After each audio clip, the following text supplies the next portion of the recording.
Hello, and thank you for joining us for this episode of A Cancer Conversation with the Georgia Cancer Center at the Medical College of Georgia at Augusta University. My name is Chris Curry, and I am the Communications and Marketing Manager here at the Cancer Center.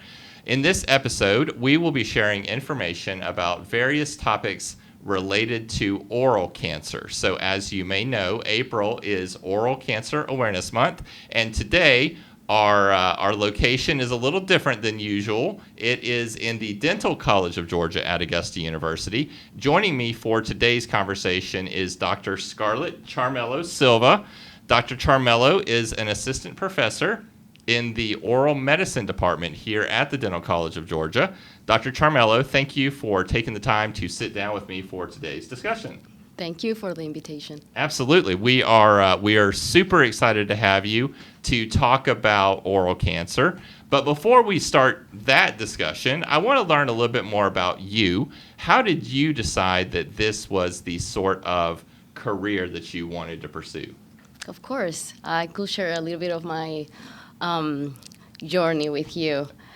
After graduating from dental school back in my home country, Venezuela, I was very interested in oral surgery, but also about oral diseases. And that's what took me to Bogota, Colombia, and I moved there to complete a 2-year program in oral surgery and oral pathology. After that, I moved back to my home country, to Venezuela. I worked in private practice for 4 years, mainly doing wisdom teeth extraction and other surgical procedures. But by that time, I was still fascinated about oral diseases and their close relationship with systemic health. And that's what led me to the oral medicine program at the University of Pennsylvania. Okay. I moved to Philly. I was there for more than 2 years. I bet that was very different than living in Bogota, Colombia. Very different. It was a beautiful experience and an excellent training. And I completed that training in 2019. Okay. So not that long ago. Not that long ago. Okay. And then after that, you came here to the Dental College of Georgia? Correct. I joined the DCG more than 3 years ago, back in 2019. And how do you like it? How do you enjoy the work that you do here? It's amazing. I mean, I have no complaints at all. It's been a wonderful experience with colleagues, and the Center for Oral Medicine is a good place to work as a specialist in this field. And what is it like for you working with the patients that you see? What's sort of your philosophy for patient care? I truly enjoy working with my patients. For me, it's very important to build a strong relationship with my patients. I feel like I want them to know that I'm here to listen to their complaints, that I'm going to try to figure out what's going on and to find the best solution or best treatment options for them. And in this field of oral medicine, it's very common to encounter patients that have been seen by multiple providers and with no conclusive diagnosis, no effective treatment, and they become disappointed, frustrated, and that's why for me it's very important to gain that trust, because it will give me better treatment outcomes, and at the end it's very rewarding to be able to help patients.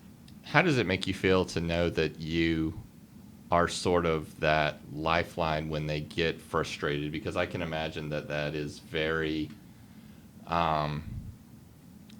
upsetting or frustrating as a doctor, as a dentist. What is that like for you to be that sort of that connection? Well, it's good, but on the other hand, it's a lot of pressure, right? When they have been seen by 7 providers. 7? Sometimes. It's very common. Wow. Yeah. With no answers, no effective treatments, and they see you, they are hoping a lot. They're waiting, to give them a magic answer or a magic pill. And sometimes it doesn't work that way. Mm-hmm. We deal with a lot of chronic conditions that, there's no cure for them, but we still could manage them. Yeah. So that's why I think explaining and taking the time with my patient makes a difference for them. And what's it like on the other side? So they come to you, they're frustrated, but you work with them however long it takes, and then we get to the other side. What's that feeling and that experience like for you? That's the best part. It's so rewarding to when I'm able to help them, and when they come back and see me and they feeling much better.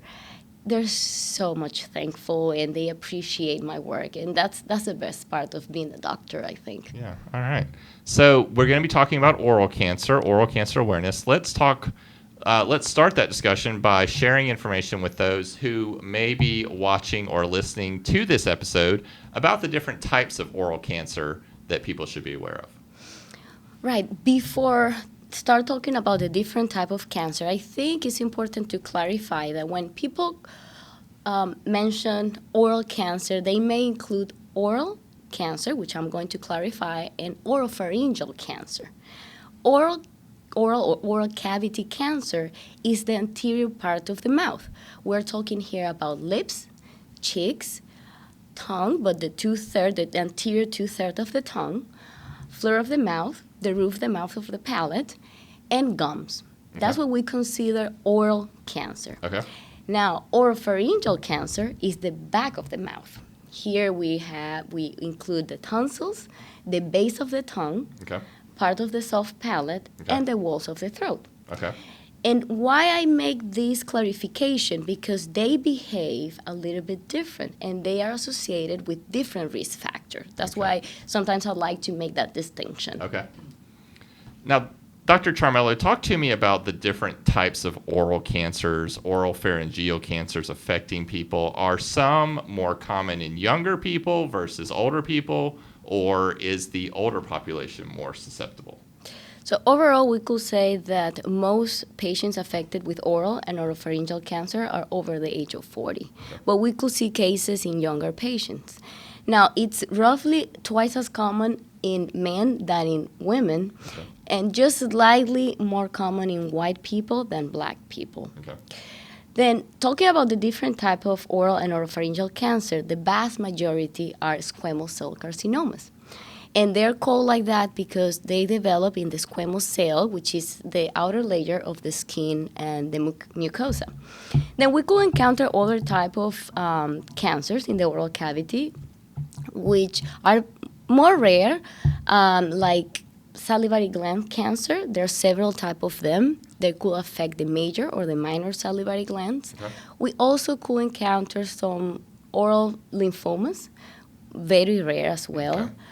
And then there's other types like the scary melanoma that could happen on the skin, Yes. could also happen in the oral cavity, Okay. which is, of course, we know is very aggressive, but it's extremely rare. Okay. Then there's other type of sarcomas, depending on the tissue. It could affect different structures in the oral cavity. Okay. What are some risk factors that could increase the potential for someone developing a form of oral cancer? Yeah, that's a very important question. As any other cancer, we know they are multifactorial origin, right? But there are so many factors that could increase the chances for someone to developing oral or oropharyngeal cancer. Tobacco, first of all, let's start with that, in all forms. Here we're including cigarettes, cigars, pipes, vaping, chewing tobacco, hookah, you name it. Okay. All of them. And they are associated with oral, I'm saying oral cavity cancer. Okay. About 75% of oral cancers are associated with smoking tobacco. Okay. Then alcohol is another risk factor. Okay. Here we're talking about heavy drinkers. Okay. It's 4 drinks or more a day. 4 drinks or more a day. Yes. Okay. And they have, in these heavy drinkers, they have 6 times more chances to develop oral cancer. Oh, wow. Now, if we combine both of them, Yes. smoking and alcohol Yes. is the worst Yes. combination. Yes. It results in a 15-fold increased risk to develop oral 15 cancer. times. 15 times more. Okay. Wow. Yes. Then if we're talking about other type of other areas, let's say lip cancer, we have to think about sun exposure, like UV light exposure. We're talking about chronic, intense sun exposure. Okay. Then oropharyngeal cancer in the back of the mouth, there's an important, very important risk factor, which is HPV, human papillomavirus. Okay. Human papillomavirus is a very common infection. I think the CDC states that nearly everyone will get HPV infection at some point of our life. Okay. And there are several types of HPV. There are like 200 types of HPV. Oh, wow. But some of them are considered high risk, Okay. which are associated with different type of cancer. Okay. There's specific numbers. Let's just comment on HPV 16, Okay. which has been highly associated with cervix, vagina, anus, penis, and oropharyngeal cancer. Okay. So it's an important risk factor because about 70% of oropharyngeal cancers are associated with HPV. Now, let's talk then about how important, because we've had this discussion on a couple of previous episodes, but I don't think that it ever hurts to touch on it again. How important is the HPV vaccine?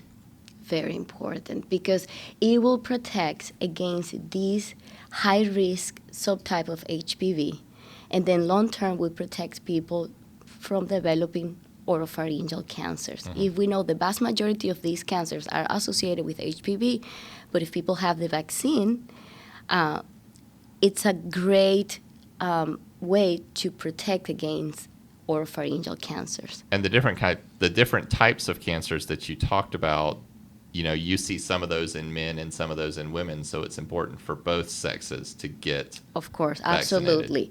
So both sex, it's available from age 11 to 12, but if you don't have it at that age, you could have it up to the age of, depending on the sex, but overall until the age of 26. Okay.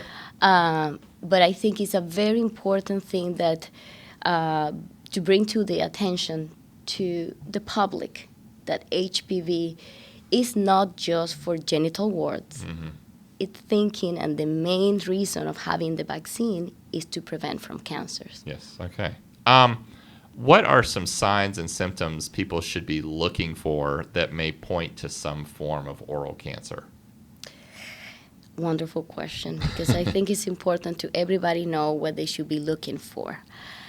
So one thing that everyone should be aware is that at early stage, these cancers could go unnoticed. They could be very small and they could be painless. Okay.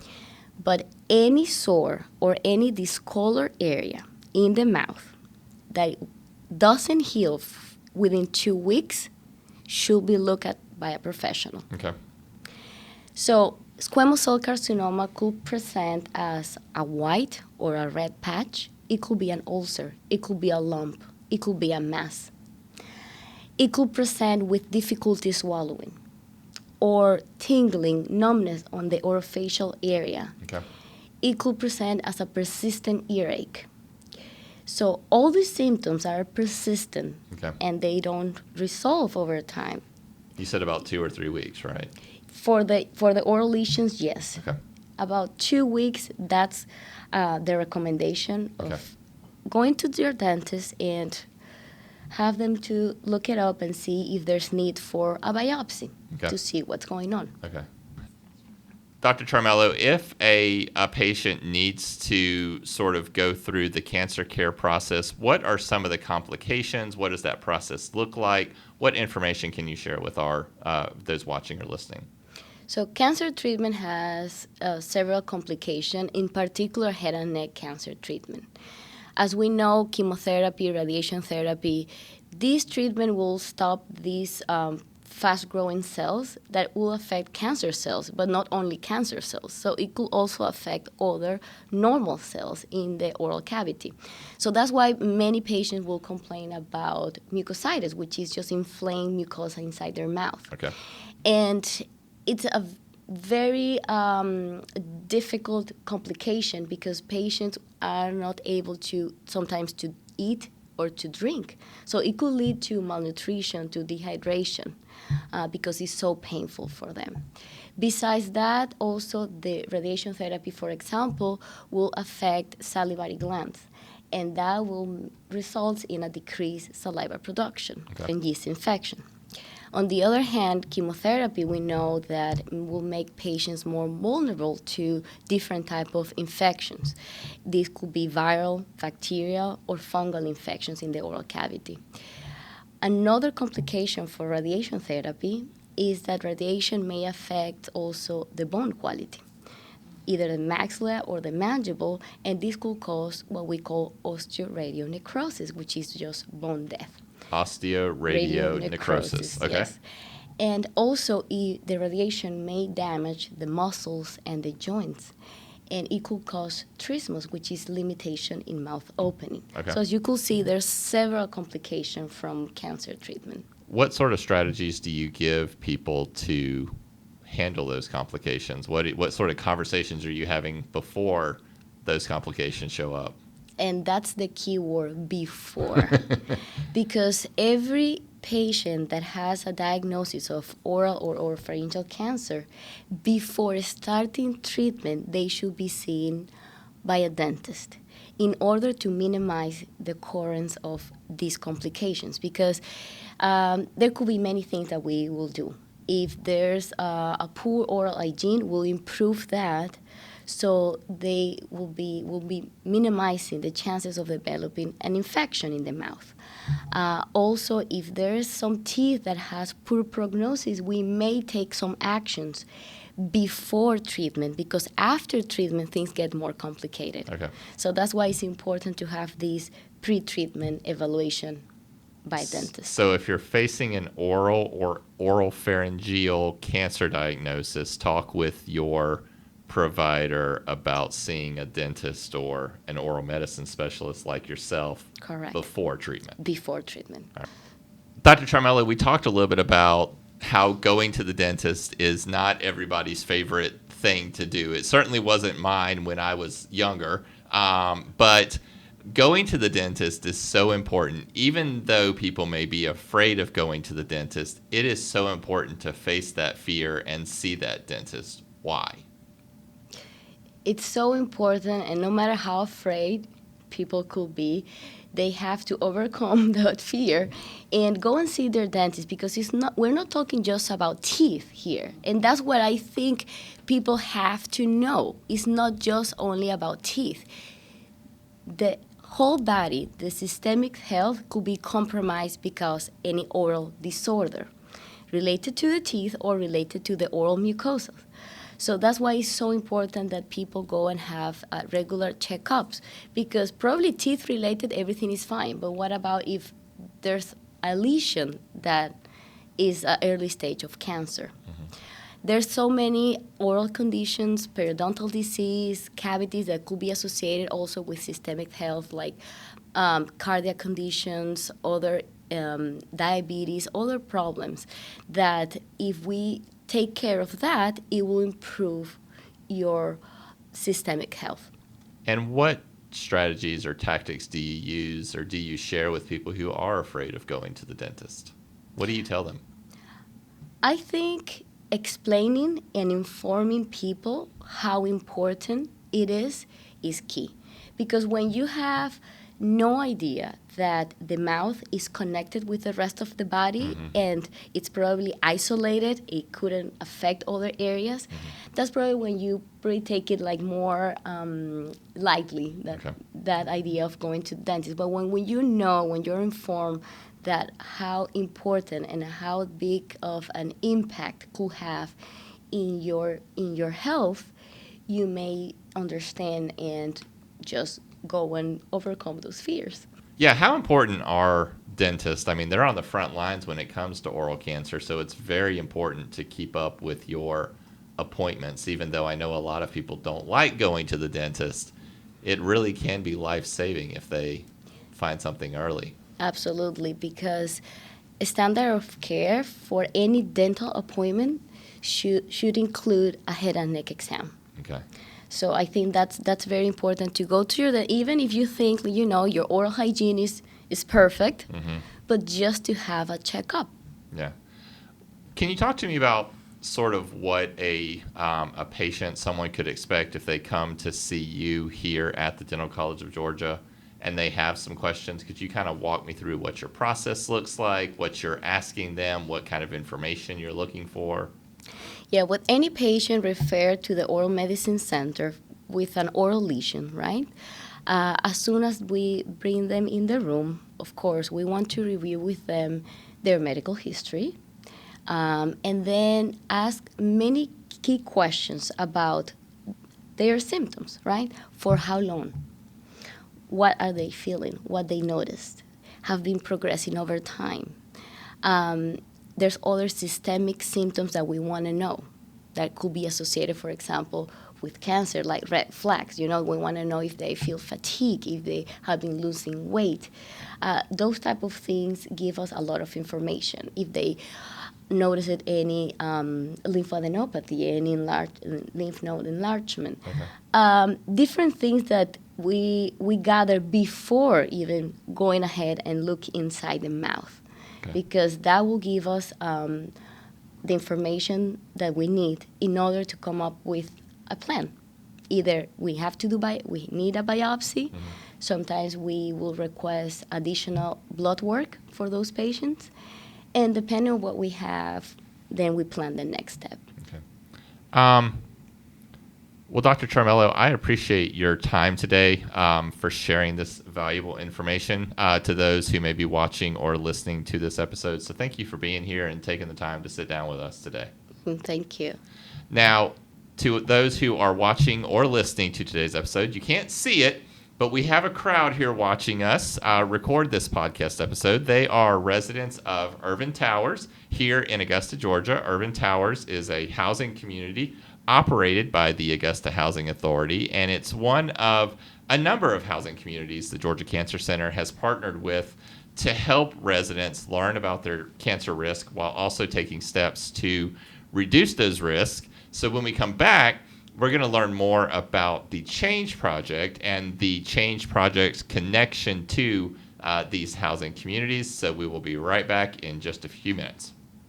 The Georgia Cancer Center provides industry-leading cancer research and care that benefits patients locally and globally. When we say patient care is a priority, we mean it. We assemble custom teams of field experts to address everyone's unique needs. We believe accessibility to advanced care is a right, which is why we are a national leader in outreach to underserved populations. Our goal is to eradicate cancer, and we are proudly making progress every day. To schedule an appointment, call 706-721-6744. Welcome back to this episode of A Cancer Conversation with the Georgia Cancer Center at the Medical College of Georgia at Augusta University. Now, we are continuing our discussion about oral cancer, but in terms of informing people about their risk factors for cancer in general, so we know that there are modifiable and non-modifiable risk factors for oral cancer as well as other types of cancer. Dr. Marlo Vernon is joining me now. She works with the Cancer Center's Cancer Prevention, Control, and Population Health team, and she has been sharing information with a lot of people living in the Augusta community about how to reduce their risk for developing cancer. So you can't see it right now, but those of you watching and listening, we actually have some residents from Irvin Towers. We talked about that before the break. That's one of the housing communities that you've been working with. Talk about the work you're doing with Irvin Towers and the other housing communities as part of the Change Project. Sure. So CHANGE stands for Cancer Health Awareness Through Screening and Education. And the goal of the project, which is funded by Pfizer and the American Cancer Society, is to provide education to residents of the Augusta Housing Authority, and we are at 5 residential communities, and take the next step. So we don't just provide the information, we also help them determine their eligibility for cancer screenings. And then if they're eligible and they need that cancer screening, we help to navigate them to those screenings at the Georgia Cancer Center. So we primarily focus on breast, prostate, and colorectal cancer in our education sessions. And all 3 of those cancers are higher in Georgia than compared to the rest of the United States. Okay. And also higher among African Americans. Over half of the deaths in Georgia are associated with modifiable risk factors. And modifiable is something that you can change. So we really focus on tobacco use, which we talked about earlier with oral cancer, and obesity. And the way that you can address obesity and overweight is primarily through nutrition and physical activity. So if we're able to improve our diets and be a little more physically active during our day, that helps to reduce our risk for cancer. And it doesn't take much to be active. I mean, going for walks, you don't have to compete in a triathlon or anything like that. Right. And that's one thing that we really focus on in our education sessions through the Change Project, is that it's just little baby steps. Standing up while you're watching TV instead of sitting down is moving some. Standing in place while and walking. It's easy to put on a pair of shoes and go outside for a short walk. The recommendation is 10,000 steps a day, which is pretty daunting when you think about it.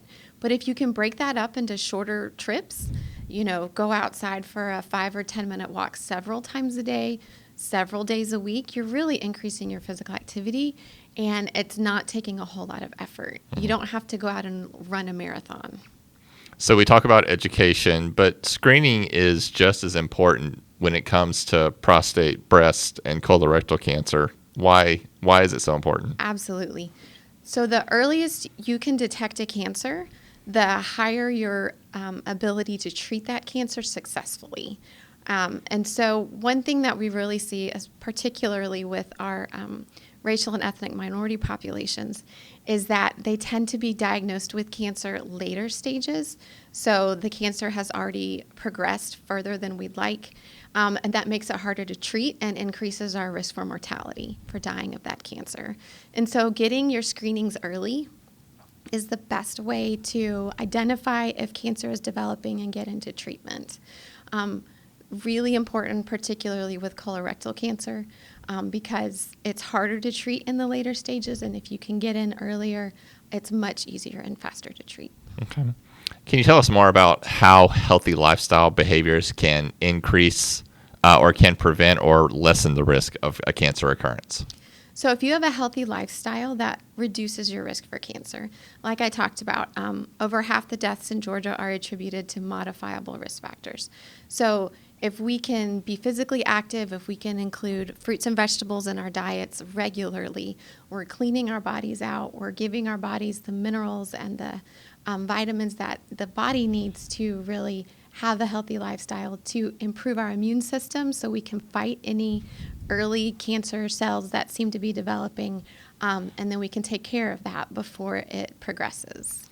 Now, I know that through the Change Initiative, you've been working to help the residents of Augusta not only understand that they can lower their risk of cancer through those healthy lifestyle behaviors, but you're taking it a step further and partnering with those residents to make a change in their environment where they live every day to promote and reinforce what they're learning. Can you talk about that?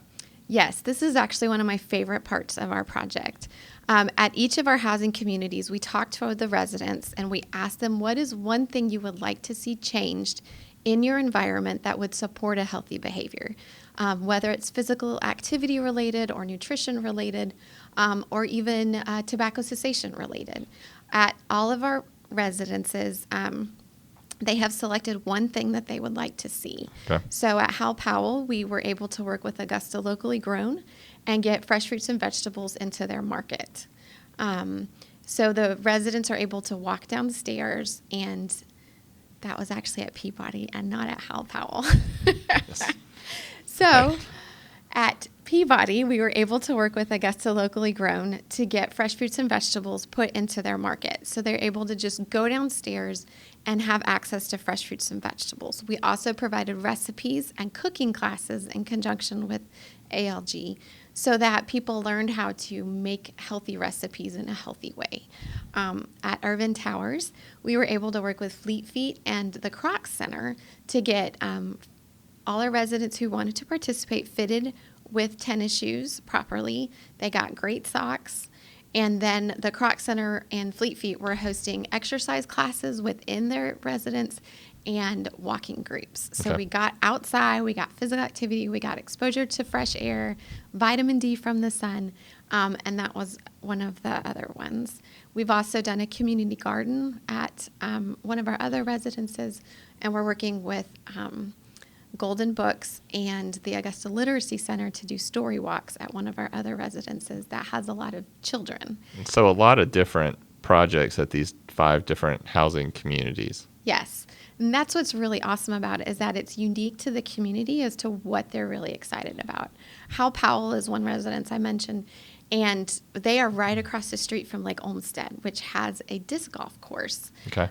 So we have a disc golf organization that put in a basket that's giving them lessons, and then we're working with the city to put in a crosswalk so that the residents can easily get to the park and utilize the physical activity opportunities there. Okay. Now, we've mentioned a couple times that we have some residents from Irvin Towers here watching us record today. I understand that they are in for a special treat once we are done recording with Dr. Charmelo, who we just interviewed, to talk about oral cancer while getting their steps in. That's right. We're going to do a walk and talk. So we're going to walk at a nice, easy pace so we can have a conversation and get a little bit more information about oral cancer and how to prevent it. All right. Well, Dr. Vernon, thank you for joining me for today's cancer conversation. I appreciate your time and sharing information about the Change Project. Absolutely. Thank you. And remember that you can follow, rate, and review A Cancer Conversation with the Georgia Cancer Center. You can find us on Apple Podcasts, Google Podcasts. We're on Spotify, as well as Amazon Music. If you like to watch us, you could watch us on the Georgia Cancer Center YouTube channel. And make sure to leave us some comments. Let us know how we're doing. If you have any questions or topics that you want us to discuss, we can certainly work with our experts and get their expertise shared with you. So thank you, and we will see you next time.